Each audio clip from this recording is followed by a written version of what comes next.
하느님은 신전에 머무를 수 없다. 우리의 하느님은 위대하고 전능하시고 무한하신 분이니까 신전에서조차도 하느님은 머무를 수 없다. 하느님이 거하는 곳은 이 세상의 신전이 아니라 하늘나라다. 이제 완전히 천상의 개념이 생기는 거죠. 거기 가갖고 이제 충격받아갖고 그런 거예요. 그래서 다른 문화를 접하면서 점점 유대인들은 자신들의 고유한 신 야훼 하느님에 대한 신앙을 개념이 이제 생기는 거죠. 지금도 인간은 바벨탑을 쌓고 있죠. 누가 제일 높이 하늘 높이 쌓느냐. 이거는 인간의 욕심, 탐욕을 드러내는 거죠.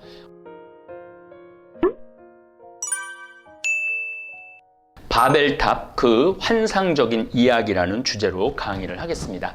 원래 제 강의 스케줄에 바벨탑은 또 따로 다룰 겁니다. 따로 다룰 건데 오늘 잠깐 바벨탑 이야기를 먼저 성경을 듣고 제 강의를 들으면은 이 바벨탑 얘기가 얼마나 환상적인 이야기인지 우리가 알아들을 수 있습니다. 창세기 11장 1절부터 9절까지의 말씀을 먼저 우리가 봉독하고 강의로 들어가겠습니다. 온 세상이 같은 말을 하고 같은 낱말들을 쓰고 있었다. 이건 어느 정도 근거 있는 이야기입니다. 왜냐하면 수메르에서부터 모든 종족들이 많이 번졌던 거거든요. 그리고 지금도 덴마크, 스웨덴, 네덜란드는 거의 언어가 조금씩 달리는데 다 통해요. 자기네들끼리 같은 어원을 갖고 있다는 거죠.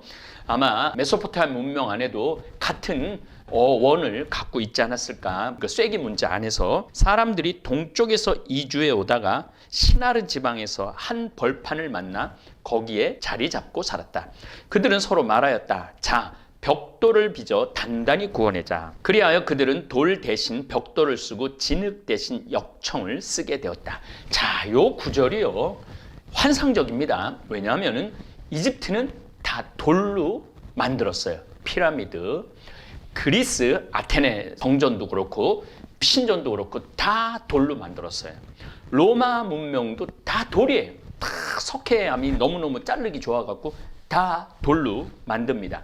그런데 유일하게 메소포타미아 문명, 수메르, 바빌론 문명은 벽돌을 찍어갖고 역청, 아래는 벽돌로 하고 위에는 아름다운 부분은 석회를 반죽해갖고 벽돌을 쌓아 올립니다. 그런데 놀라운 거는 이 구약 성서에 이거는 제가 늘 메소포타미아 문명의 영향을 받았다고 그랬죠. 이집트 영향에 절대적으로 받았다면 아마 돌을 쌓자 이랬을 거예요. 바벨탑을 하려고 그랬을 때.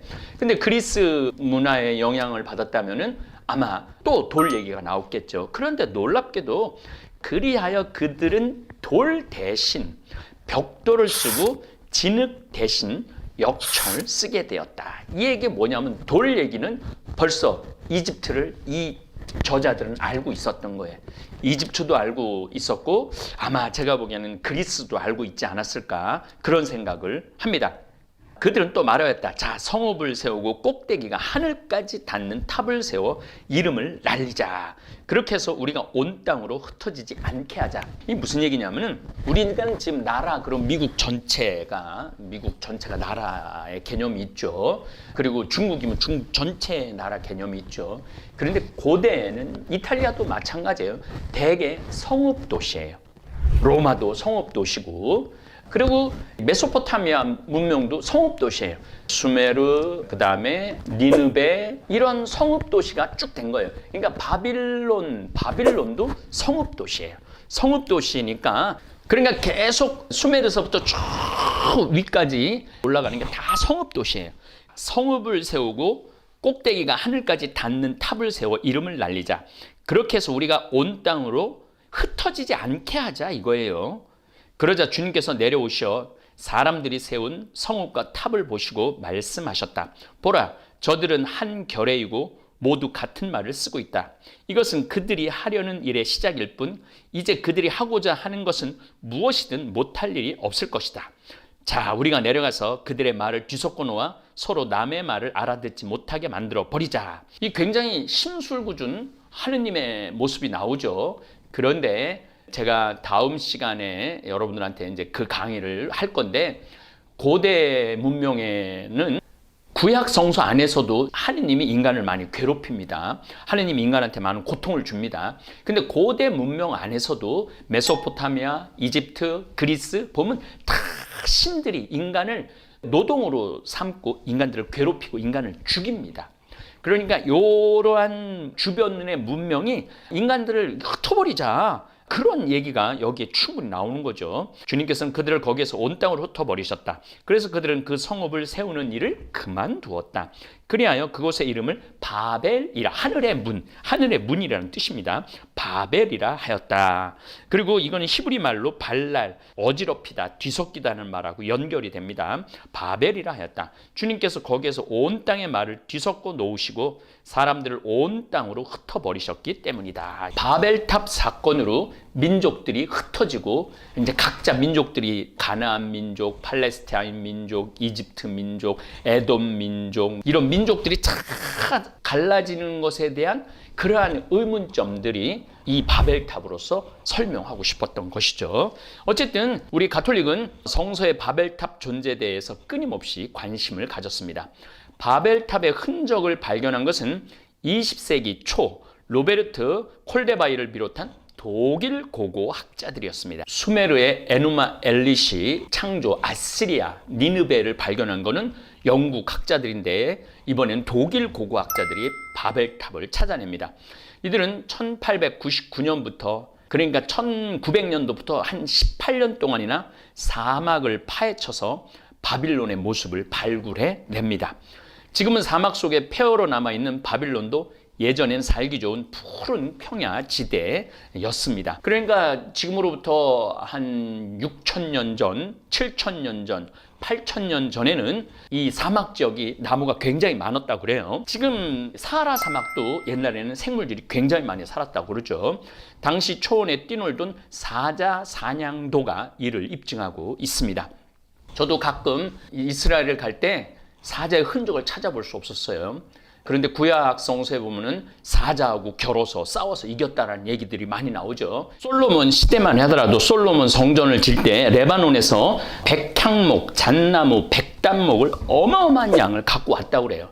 그러니까 지금 레바논에 가보면 황량한 사막인데 그때는 그렇게 어마어마한 나무들이 있었다는 거죠. 레바논보다 훨씬 동쪽은 더 아주 숲이 우거졌다고 볼 수 있습니다. 그래서 사자, 사냥 이야기도 나오고 그러죠. 더구나 바빌로니아 제국의 수도로 당시에는 여러 곳에서 무역을 하러 몰려든 외국인들로 붐볐던 세계에서 가장 큰 도시였습니다. 고고학자들이 찾아낸 바깥쪽 성벽은 전체 길이가 18km나 되었습니다. 이게 여러분들 바깥 벽에 18km라고 그러면 그 규모가 얼마나 거냐면은 정조가 지은 화성에 한번 가보신 적 있으신지 모르겠네요. 그 화성 전체 둘레가 6km. 그런데 18km라고 하면은 지금 시대도 크지만은 그때 시대로는 어마어마하게 큰 거죠. 성벽 곳곳에 50여 개의 탑이 솟아 있었고 고대 역사가 헤로도투스는 이중으로 된 바벨론 성벽 위의 도로, 여러분들 그 만리장성 생각하면 돼요. 만리장성 위에 보면 말들이 달릴 수 있도록 해놨잖아요. 성벽 위의 도로는 4필의 말이 끄는 마차가 양쪽으로 달려와도 될 정도로 넓었다고 이야기합니다.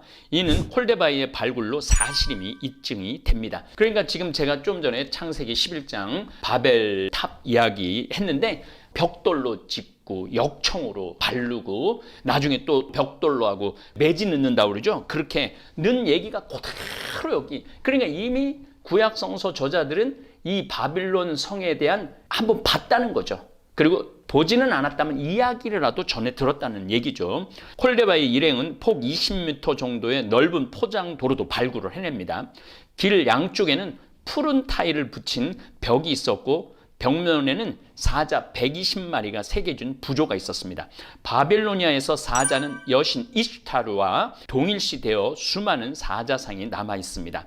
성의 정문인 이시타르문은 광택 타일로 사자와 용과 같은 신성한 동물들을 새겨 화려하게 가꿨죠. 그래서 유대인들이 578년에 기원전 578년에 신바빌론으로 끌려가죠. 끌려가고 자기네들 솔로몬 성전은 지금 중림동 성당만한 거예요. 아주 조그만 거예요. 거기에 비하면 자기네들은 완전히 성전이 아니라 뭐라 그럴까, 무슨 조그만 장난감 같은 느낌을 받은 거야. 바빌론에 와보니까 신전, 이게 뭐 어마어마한 신전이, 지구라트라는 신전이 있는데 감히 상상도 못하는 어마어마한 신전이 있는 거예요. 그러면서 유대인들은 바빌론 유배를 계기로 해서 생각이 바뀝니다.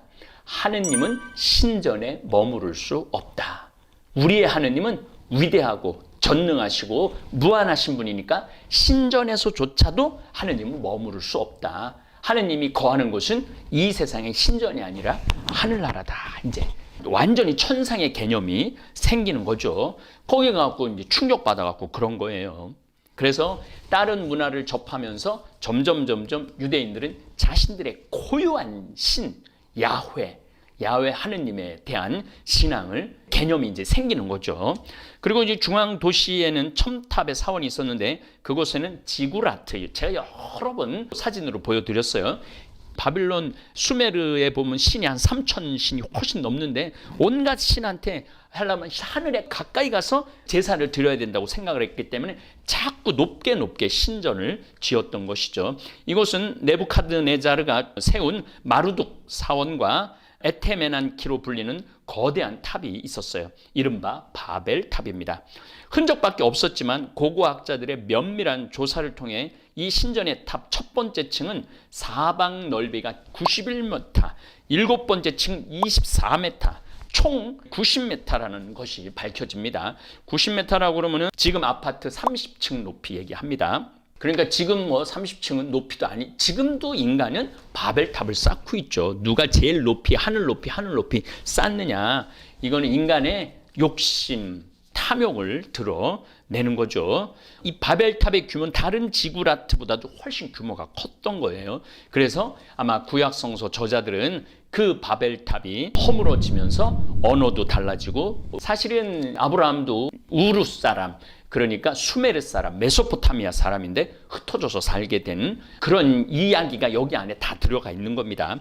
이런 큰 규모를 갖게 된 것은 바빌론이 그 무렵 정치, 경제의 중심지였기 때문입니다. 당시 폭 27m에 달하는 도시 내벽을 따라 경비탑들이 서 있었고, 도시 한편에는 유프라테스 강이 흘러 천연의 방어선을 이루었습니다.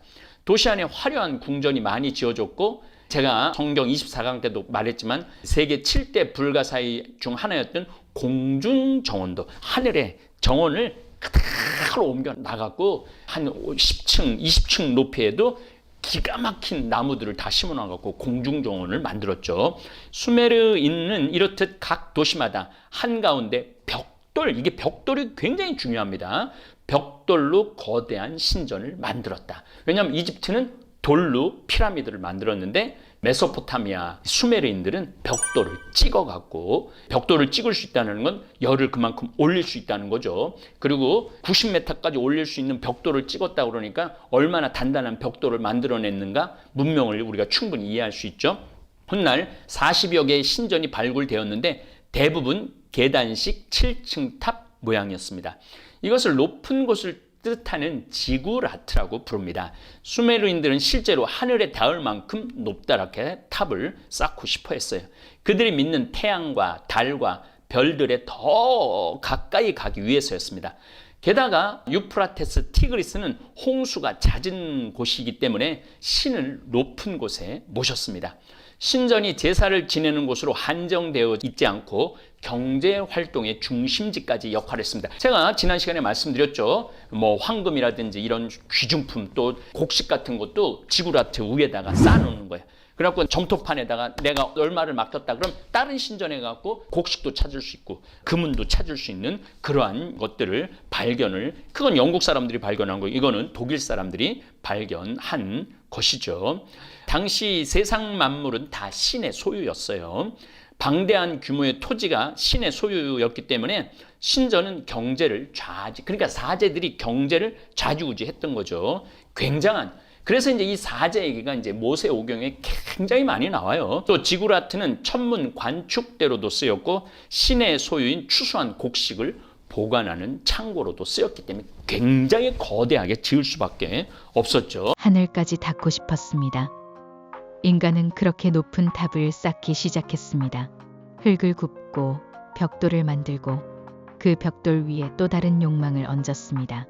탑이 높아질수록 우리는 서로를 잊어갔습니다.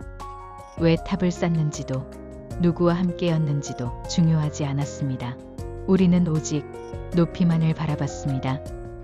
그 탑은 단순한 건축물이 아니었습니다. 그건 인간의 자아, 욕망, 교만이었습니다. 하늘을 넘보고 신이 되고 싶어 했던 우리의 마음이었습니다. 하지만 하늘은 허락하지 않았습니다. 탑은 무너졌고 우리는 흩어졌습니다. 말이 통하지 않게 되었고 마음도 멀어졌습니다. 지금의 우리는 어떤가요? 더 높은 빌딩, 더 빠른 인터넷, 더 많은 정보, 더 큰 자산. 우리는 여전히 보이지 않는 바벨탑을 쌓고 있습니다. 가족과의 대화는 줄고 마음의 언어는 사라지고 서로의 목소리는 들리지 않습니다. 하늘까지 닿고 싶었던 그 욕망은 결국 사람과 사람 사이를 갈라놓은 벽이 되었습니다. 하지만 어쩌면 바벨탑의 무너짐은 우리에게 주어진 또 하나의 기회였는지도 모릅니다. 흩어진 곳에서 우리는 다시 시작할 수 있었습니다. 다른 언어로 말했지만 새로운 문화를 만들었고 서로 다른 길을 걸었지만 더 넓은 세상을 향해 나아갔습니다. 탑은 무너졌지만 사람은 남았습니다. 그리고 하느님은 그 사람들과 함께 계셨습니다. 지금 우리가 살아가는 이 시대도 하늘을 향한 경쟁으로 가득 차 있지만 가장 소중한 건 여전히 서로를 이해하고 품는 마음이 아닐까 싶습니다. 어쩌면 하늘은 높이 있는 것이 아니라 서로를 바라보는 그 눈빛 안에, 따뜻한 말 한마디 안에, 조용히 기도하는 그 마음 안에 이미 와 있었는지도 모릅니다. 감사합니다.